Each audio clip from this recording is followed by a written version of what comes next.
Welcome to Small Business, Big Network, the podcast for small business owners who want big results from their networking. I'm Liz Drury, a freelance voiceover artist who knows that if you're not working, then networking could help.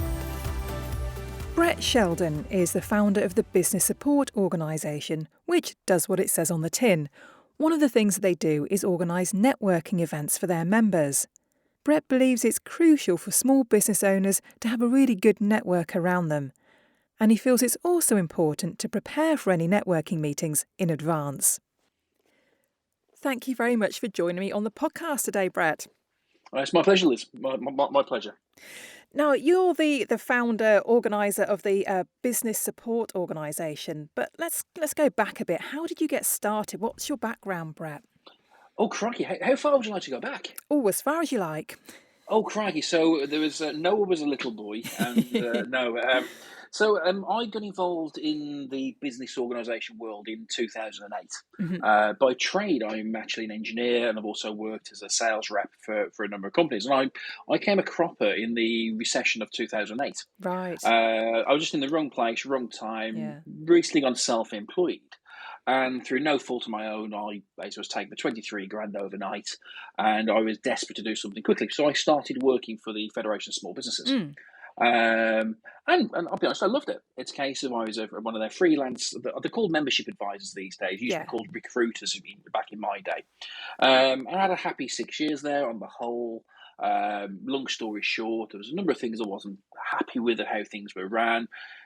Joined a couple of my ex-colleagues, creating a new organisation, and then the BSO got launched. It was actually, I was actually talking to a friend of mine earlier today.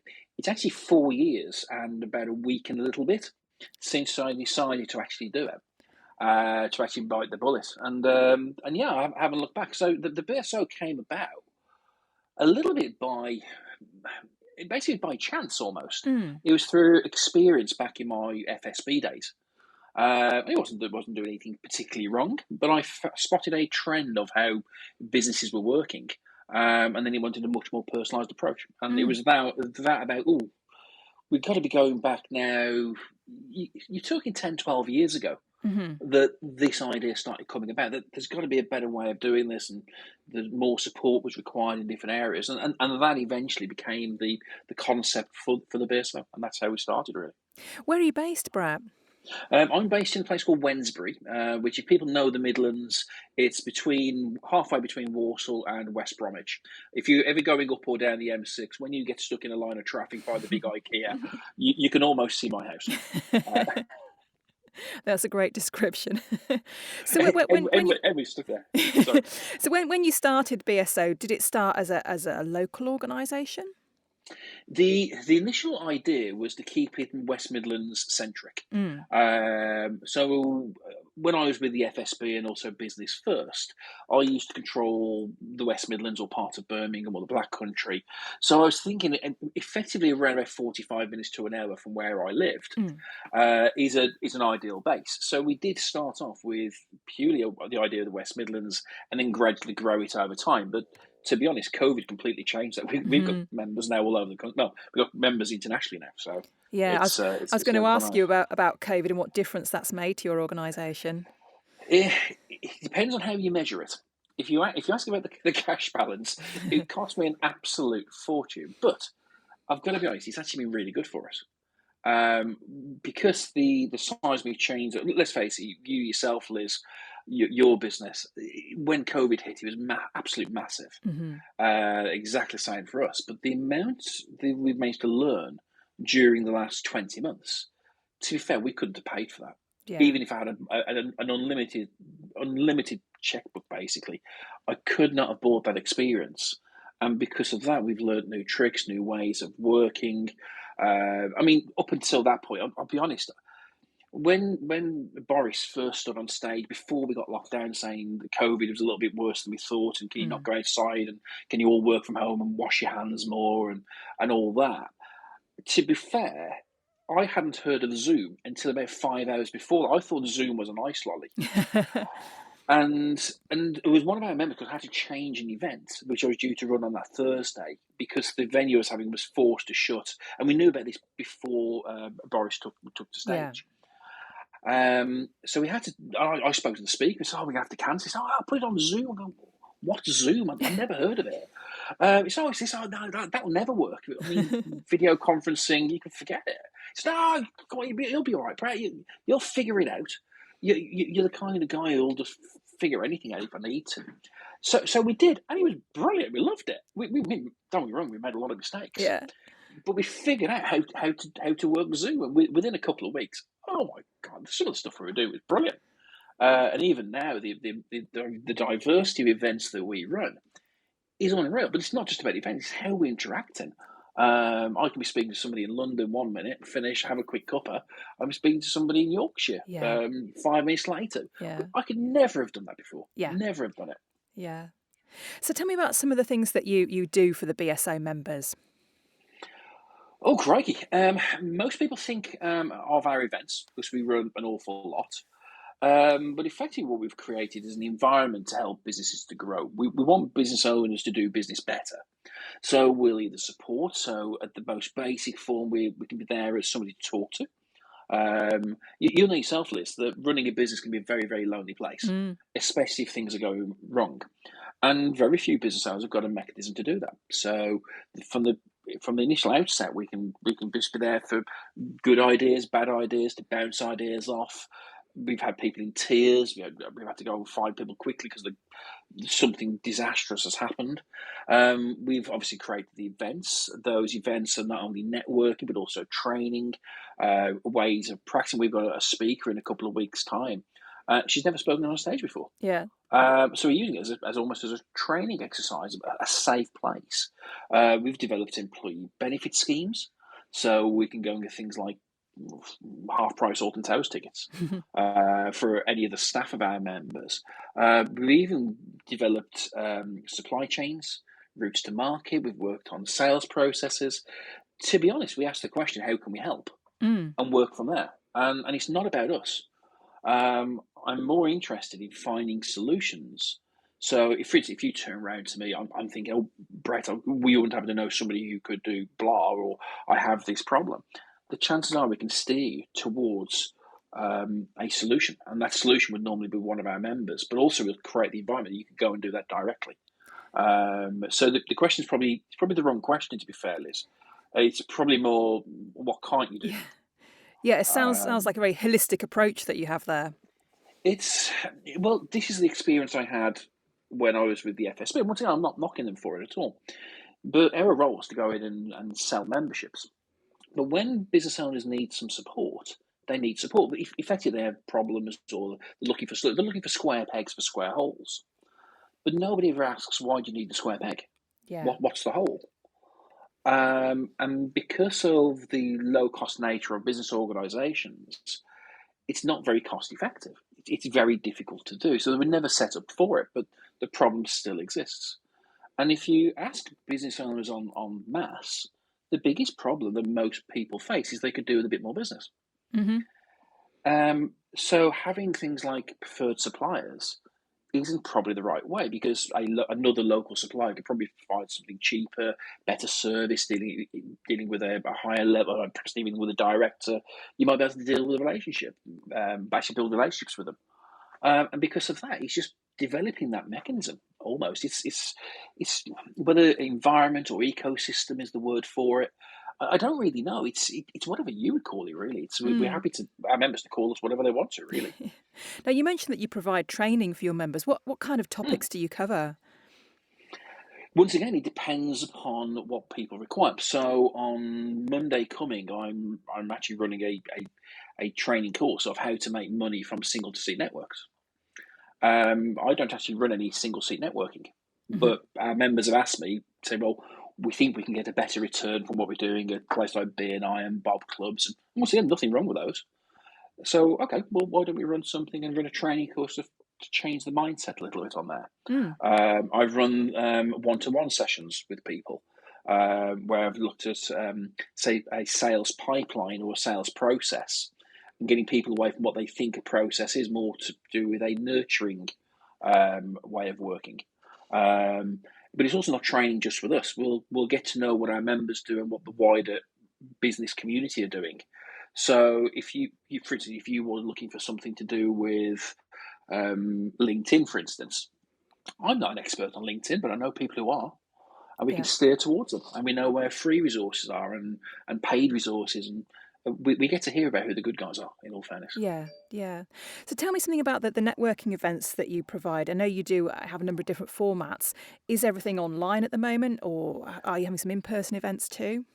Yeah, well, we run online, in person, and also we've managed to figure out how to run the fabled hybrid event. So there's online. We use Zoom. In January, everything we're running is online. However, we have got in-person events planned for February, as well as the online events. And when I talk about hybrid, actually, let's ask you the question. If I say a hybrid event, what would you imagine? Because lots of people are talking about hybrid. Yeah, well, I've been to a couple of hybrid conferences. Okay. And the way that has worked is that obviously there's been people in the room watching the speaker on stage as normal, but then there's also been a camera on the speaker and people watching that person on Zoom and able to ask questions through the Zoom platform. So that's been my experience. Okay, so I'm looking to take that one step further, and we've already done this. That when I talk about hybrid, I want people online and in the room engaging together at the same time. We've managed to do successfully some of our breakfast events. You mentioned about the Panto when I was chatting to you the other day, which I'm sure you're going to ask me about in a bit anyway. But we managed to run that in a hybrid format. It does work, but the events we run, there's 7 different formats. Can be run over, it doesn't matter whether it's online, in person. We can run them different times of day. So the kind of things we do are things like we got one on Friday. It's called a meet and greet, which we managed to recreate effectively an open networking event, but online. So we broken down the fundamentals parts and rebuilt it online, so we can get massive engagement. Using nothing more than Zoom and a bit of maths, in all fairness. This morning we had a what we call one of our breakfasts, which is a mini mastermind group. So it's designed for small numbers, so maximum of 12 people. We ask the question, how can we help? And we all chip in. We have guest speaker events. We obviously have educational training events. They're slightly different. One we have, actually a really good one. This works online, in person, or should even work really well in this hybrid way.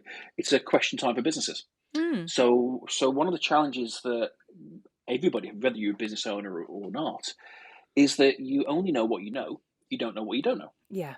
And if you don't know what you don't know, how can I, as a business owner of a support mechanism, help you if you don't know that exists? Yes. So by switching around how people operate, instead of having an elevator pitch of saying, "Oh, hi, my name is Fred, I'm an accountant," and then sending everybody to sleep, if the question was based on accountancy, and we then get accountants to actually answer the question, it goes from somebody sending somebody to sleep, or she, to being the hero.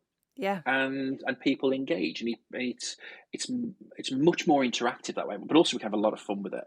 Yeah. Whenever we run an event, we don't allow political correctness, and we just ask people to be prepared to have fun. Yeah. And then anything else goes. And we find that humour is a really good way to build relationships. Because if you're talking networking, it's all about relationships. Yes. That's the important part. Yeah. So how important do you think it is for a small business owner to develop a network around themselves? Oh, it's absolutely crucial. Absolutely crucial. And I'm not saying us here. I'm talking, make sure you've got good quality people around you, people you can turn to. Depending on the industry you're in, and where you're based, your network will be slightly different.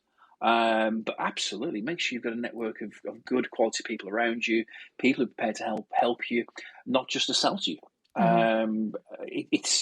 If it wasn't for, we helped a lot of people during the pandemic, but people also contacted us. As soon as Boris made that first statement, I spent 2.5 weeks. I downed tools on everything, picked up the phone and rang every member we have, just going, "How are you? How's your family? What do you need?" anything I can help you with. Oh, and by the way, I'm not expecting a positive response. Yeah. And I had to be everything, seriously, from a shoulder to cry on. Some people we had to give a proverbial slap, like, wake up, like, do you know where this is going? Some people actually even ran through our financials because they were so worried about going out of business, and they couldn't see the wood for the trees. So I actually went through our financials saying, well, if you think you're going to be out of business in 2 months, don't worry, we'll be out of business in 2 weeks on your rationale. And we did whatever was necessary. But people genuinely called me saying, oh, Brett, hi, I know you're doing all this work for other people. How are you? I mean, I had a tear in my eye. Yeah. My faith in humanity was restored. It was very long days, I've got to be honest. But yeah, if you haven't got a network of people around you, just get one. Because if you haven't, it's a much lonelier place. Yeah, absolutely. And I'm sure you'll agree that there's a right way and a wrong way to go about networking. So what kind of mistakes do you see people making? The first one I see is that there's a few. The first one, I'm sure you would have had this before. I've actually heard this on one of your podcasts before. People try to sell what they're doing. It's the big no. Nobody likes being sold to, so just don't do it. But also people forget what they're actually there for. So they focus on what they're doing. They don't focus on the problem they're solving. Yeah. As soon as you focus on what you do, it by default almost becomes a sales pitch again, even if you're not pitching. Focusing on the problems that you solve is a far better way of going about it. The other tip I would always give people is make sure you're prepared. And this goes for in person, online. It doesn't matter what the format, doesn't matter who it is. Do as much research as you can before you go. Try to find out who's going to be there, and make sure you speak to the people who are most likely to be able to either help you or the other way around. Yeah. If you go in there and think actually there'll be a really good contact for somebody else, go there and genuinely try to help. Yeah. And the other one is when people go networking, the holy grail is referral work. That's what people are looking for. I mean, I don't know about you, Liz, but I suppose you love referred work. Is that right? Absolutely. Yeah, I'm exactly the same. But many people don't have a mechanism for it. And the easiest way to do it is it's not about the person you're dealing with and the industry they're in. It's more to do with mindset and the environment they operate in. Yeah. And if you can understand that part, what happens from there is you can then make people's lives easier to refer you. And all this can be done through networking. It's almost being enlightened, really. Once people start understanding this, it changes their world. But not many people understand it. It's a tricky concept to get around, but it's so good when people do. And other people who understand it, as soon as they see somebody else like that, you can almost wink at them because you just know who the person is. You can almost smell it. It's one of those. It's really weird to explain, but make sure you're prepared. Stop selling and build relationships. Yeah. That's that. Now, you already alluded to this earlier on, but I'm going to ask you now about your panto. It sounds like you have a lot of fun with your networking, but the panto sounds like something really extra fun. So tell me about it. It was actually a statement, really. Lots of people tell me and tell other people, you can't do that. You can't do it that way. And I'm a big believer of pushing boundaries. So on the build-up to Christmas this year, let's face it, everybody was wondering, is Christmas going to be on? Is it going to be off? Party being cancelled. And I mean, the year before I had this what's called a secret activity. And we did it online. We ran an awards online for the first time. We actually managed to do a virtual Christmas party. It was absolute riot. And I got everybody to sing, Do They Know It's Christmas? However, I signed everybody parts. Yes. So we sang Do They Know It's Christmas, Band-Aid style. But we didn't tell anybody. We just dropped them in it. And this year I thought, right, we're going to make it bigger and better. So I arranged a panto. It wasn't your normal panto. Do you remember was it the 90s or the late 80s? Jim Davidson's Cinderella? Yes. The naughty panto? Yeah. Well, I wrote a follow-up to Cinderella. And the cast was made up by our members at the Christmas party, whether they were online or in the room. But we failed to tell them they were in the panto until about 30 seconds beforehand, when we gave them the script. It was hilarious. It was all about entertainment. Yeah. But the reason we do it is people are talking about it. Yeah. And so it's great for us, but also it helps other people when they're building the relationships. So when people are having one-to-ones, it's so easy to just keep talking shop. Yes. So we gave them something different to talk about. And I'm not being funny, but making Paul Lander and Lee Baker the Ugly Stepsisters and a personal trainer, the fairy godmother, is brilliant. And then there's another gentleman who was very apprehensive of it. But we made him Cinderella's dad, but we made him wear an Olaf costume because we wrote the script from scratch. And he'd asked the fairy godmother to be a big star in Hollywood. And he came in dressed as this 8-foot Olaf. It was hilarious. I mean, I got some good friends of mine to sing "I Feel Pretty." I got a web designer to twerk on stage. He really loved it. It was brilliant. But he was all about just seeing what can be done. Yeah. And making that. So it's all about entertainment. But next year we've got even bigger plans. People are already dreading it. I think they're already trying to think of excuses not to go. Yeah, I was going to ask you how you're going to top that next year. Well, I'm happy to tell you. We're actually I've got plans to run a version of Taskmaster. Mm. So we're going to get people to run competitions against each other and get everybody in the room up and going, but only I will know what they're going to be doing. That's what we're planning, but we may have another idea between now and then. It doesn't really matter what it is. Just get people talking again, get people engaging. Yeah. All this elevator pitch. Oh, I'm sorry, but there's better ways of doing it than that. Yeah. I mean, what you've been doing with your members, it gives people an opportunity to show a different side to themselves, doesn't it? Oh, absolutely. Yeah. Even this goes down to things like even the Facebook groups and things, which are completely closed. It's a closed shop. Mm-hmm. So people just open up and talk about things and just ask for help. And it goes back to can we create that environment to help people? And the other thing is we're noticing it's starting to spill over. I'm happy for people to copy our ideas. And crikey, I've been introduced to other organisation owners to actually give them advice. So you think, hang on paper, they're competition. Well, no, they're not. Mm-hmm. Just help them out, give them some tips. The number of people giving tips about how to use various software in certain ways, how to avoid cost if they're trying to set up something on a membership base. It's all great because what I want is business to be done better, and I want the environment to improve. When I say the environment, the business environment, and whether that's us or somebody else, it doesn't really matter either way. Yeah. Well, it sounds like you're a great asset to the business community, Brett. How can people find you if they want to learn more about what you're doing?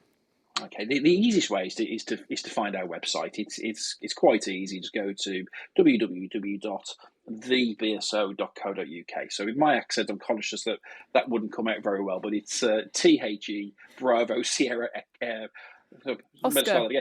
Oscar, that's the one. .co.uk. You'll find out about us on there, and if anybody wants to contact me directly, just ask them to email me. I'll give you my email later to put in the comments. Feel free to contact me. But the other easy way is to find me on LinkedIn. I'm the only Brett Sheldon in England, so it's not very. I can't really hide. So just find me on there and make contact. I'll gladly have a chat with anybody, give them a steer, give some advice, help them with some connections. More than happy to. Wonderful. Thank you very much for your time today, Brett. That's fantastic. Thanks for the opportunity, Liz. Thanks for listening to Small Business, Big Network. If you found this podcast useful, please do rate, review and subscribe. And don't forget to share it with the rest of your network too.